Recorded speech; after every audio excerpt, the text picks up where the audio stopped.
네, 안녕하세요. 여러분들의 구독과 좋아요로 이 채널이 유지되고 있습니다. 네, 영상 속도는 1.5배를 추천드리고요. 항상 구독자님, 멤버십 회원님들에게 감사하다라고 말씀을 드리면서 자, 이번 내용은 비트코인 하락에 따른 내용 정리를 한번 정리하는 시간으로 한번 준비를 해보았고요. 그 다음으로는 이제 반복된 실수 하지 말자 라는 내용도 추가적으로 준비를 했으니 참고하시길 바라겠습니다. 자, 이번에 마운트콕스의 채권자 상환까지 최장 90일 정도 소요가 된다라고 되어져 있는데요. 이것도 이제 쉽게 설명을 드린다고 하면 자, 비트스탬프 60일, 크라켄 90일, 그리고 SBI 14일, 비트뱅크 14일, 비트코 20일 이내라고 되어져 있는데요. 최장이 90일입니다. 그러니까 좋기 60일 언더에서 거의 다 정리가 된다라고 보시면 될 것 같으니까 아무리 늦어져도 8월 하순 이전에 대부분 다 정리가 된다 이렇게 볼 수가 있겠죠. 그리고 좀 더 빨라지면 7월 거의 마지막 주에서 8월 초 정도 선에서는 거의 다 마무리가 될 확률이 매우 높다 이렇게도 설명이 가능할 것 같습니다. 그리고 마운트콕스에서 이제 대부분 7월 4일 기준점으로 좀 물량이 나와 줌으로써 이제 대다수 사람들이 우려하고 이제 선물 포지션도 좀 많이 바꾸었죠. 그래서 숏에 있는 비중이 좀 더 많이 늘어났다고 볼 수가 있습니다. 그래서 나머지 이제 66%가 언제 이동할지 계속 모니터링이 필요한 구간대라고 볼 수가 있게 되겠고요. 그 다음으로 이제 독일 내용이 있습니다. 예, 독일 부분 측면도 보게 되면 여기서 이제 쉽게 이야기를 하면 독일판 누누TV가 있다라고 합니다. 그러니까 OTT 이제 불법으로 운영하는 데라고 볼 수가 있겠죠.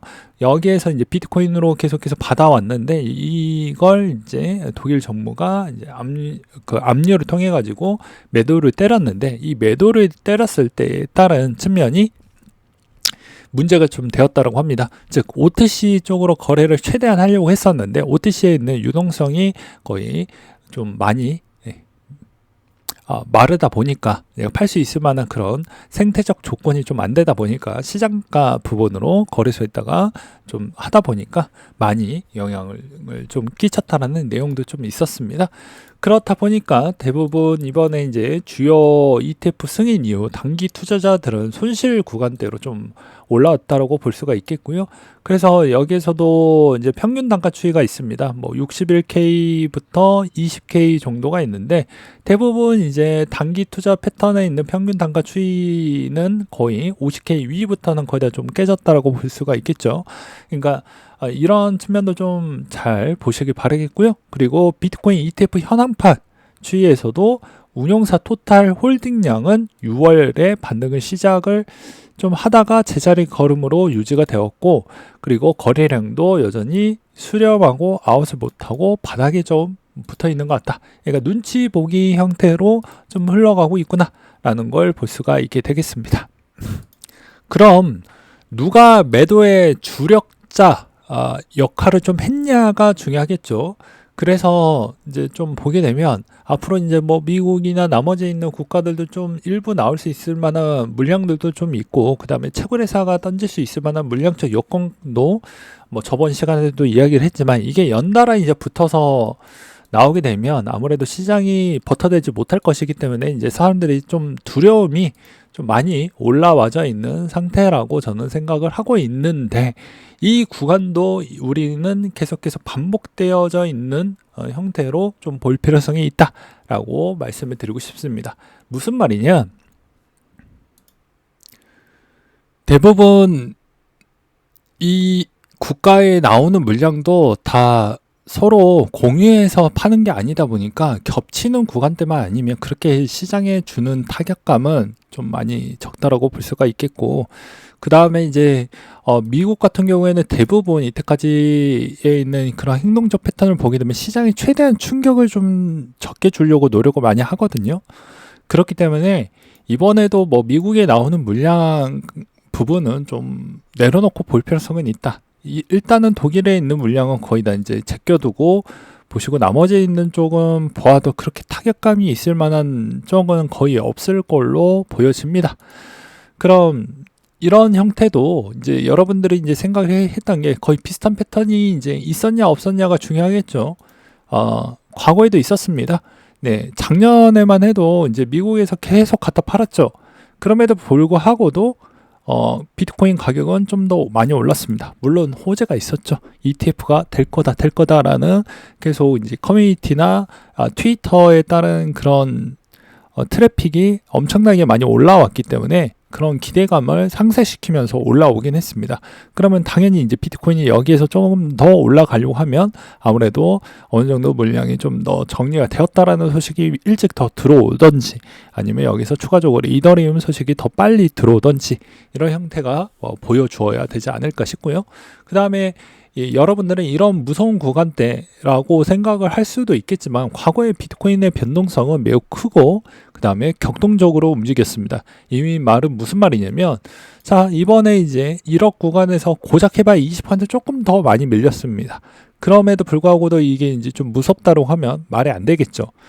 당연히 여기 과거의 비트코인 대비보다는 이제 매입하려고 하는 대상자들이 이제 다양해져 있고, 그리고 시드도 꽤 많이 추가적으로 매수할 수 있을 만한 대상자들이 꽤 많이 늘어났다라는 차원을 본다고 하면, 비트코인은 여기에서도 저번에도 이야기를 했듯이 기술적인 패턴에서 이제 볼린저 하단 터치를 어느 정도 해 주었기 때문에 이제 기술적으로 조금 더 올라올 것 같긴 하는데, 여기에서도 이제 단기적으로 이제 주봉 패턴에서 빨리 이 중심선을 빨리 터치를 하고 돌파가 나오지 않는 경우, 추세적으로 안 나온다라고 하면 아무래도 좀 힘들 수는 있겠죠. 그래서 단기적으로는 요 몇 주 사이에서는 단기적으로 반등이 나올 확률은 좀 더 열려져 있다. 그 대신 이 추이가 바뀌려고 하면 빨리 돌파가 나와야 좋은 패턴이 있다라고 저는 생각을 하고 있는 실정입니다. 그리고 이제 제가 썸네일로 뽑았던 대로, 자, 그런 고통적 구간이 있어야 수익을 가져갈 수 있는 자격이 된다라고 저는 보고 있습니다. 이런 구간 때도 마찬가지이고요.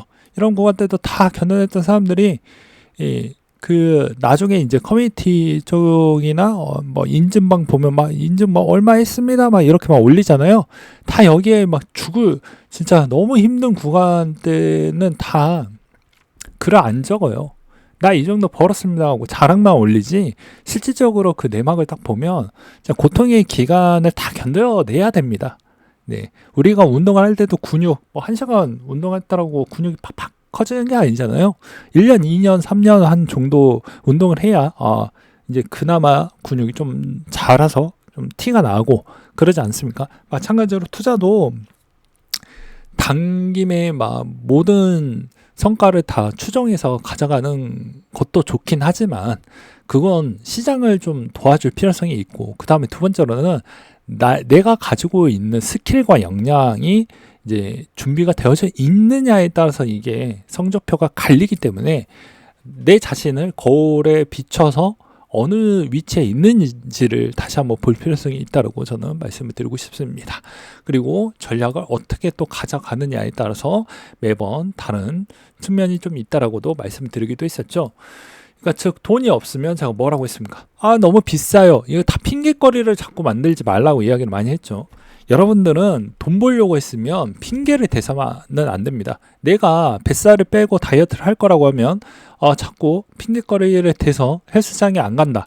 그런 거랑 거의 비슷합니다. 투자도 저런 횡보구간 보기 싫어 라고 하면 돈을 벌지 않으시면 됩니다. 근데 인간의 이중성은 여기서도 또 이루어지게 되고 있죠. 제가 저번에도 이야기를 했지만, 여전히 레버리지 ETF를 적립식으로 매수를 하고 나중에 2, 3년 뒤에 보면 진짜로 완전 다른 패턴으로 나올 확률이 있습니다. 그리고 상승기 패턴이 이제 제대로 맞기 시작을 하면 비트코인의 본 상승률 대비보다 2배 이상을 추정을 하기 때문에, 정확하게 이야기하면 한 1.7배에서 1.8배 정도를 추정을 하기 때문에 어마무지한 수익률이 나올 것이고, 그 다음에 나는 월급이 너무 적어서 그게 안 된다 라고 하면 방법을 계속 만들어내야 됩니다. 누군가한테 뭐 탓 돌리고 뭐 해봐야 내 인생이 바뀌지 않습니다. 내 인생을 좀 바꿔보려고 하면 내 자신에서 주어진 이 자원 가지고 답을 빨리빨리 찾아내야 돼요. 그래서 저번에도 이야기를 했잖아요.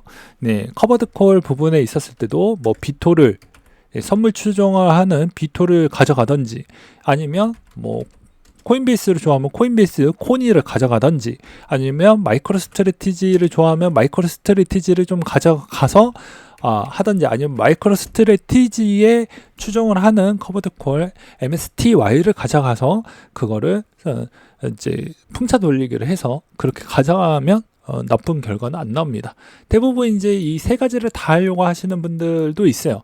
이건 이제 현금이 좀 많이 여유율이 있으신 분들은 그렇게 하셔도 되지만 그렇지 않으신 분들은 딱 두 개로 나뉘어서 하라고 할 것 같습니다. 커버드 부분을 이제 뭐 이 마이크로 스트래티지로 맞춰준 코인베이스로 하든 비토로 맞춰준 이 셋 중에 하나를 선택하시고 그 다음에 여기를 이제 2배 BITU를 교차해서 가져가면 좋습니다 라고 설명을 드리고 싶습니다.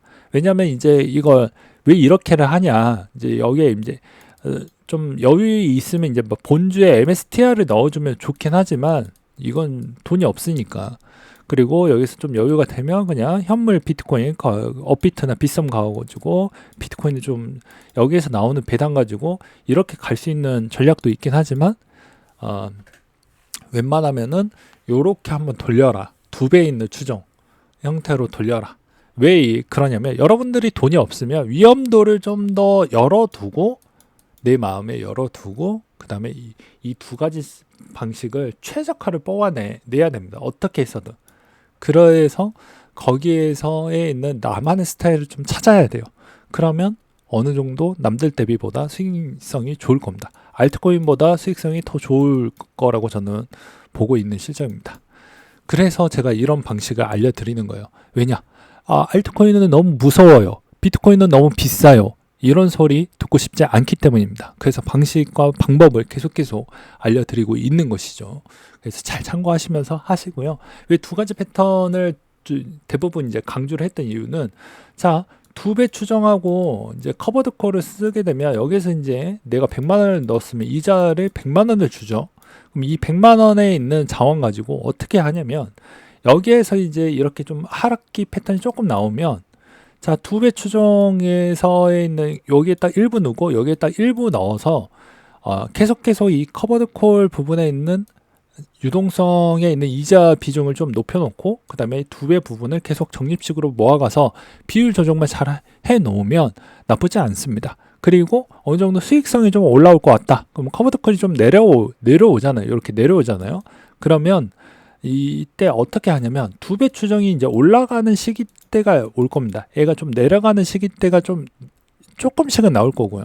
그러면 그때 손익통산을 해버리는 겁니다. 그러면 이 부분은 적장량 가져가면서 가성비 있게 가져갈 수 있겠죠. 즉 손실이 최대 안 나는 방식을 알려드리는 가성비 중에 하나라고 볼 수 있습니다. 이것보다 더 나은 방식이 있다고 하면 댓글로 남겨주시면 저도 한번 검토를 해보도록 하겠습니다. 네, 이상으로 마치도록 할게요.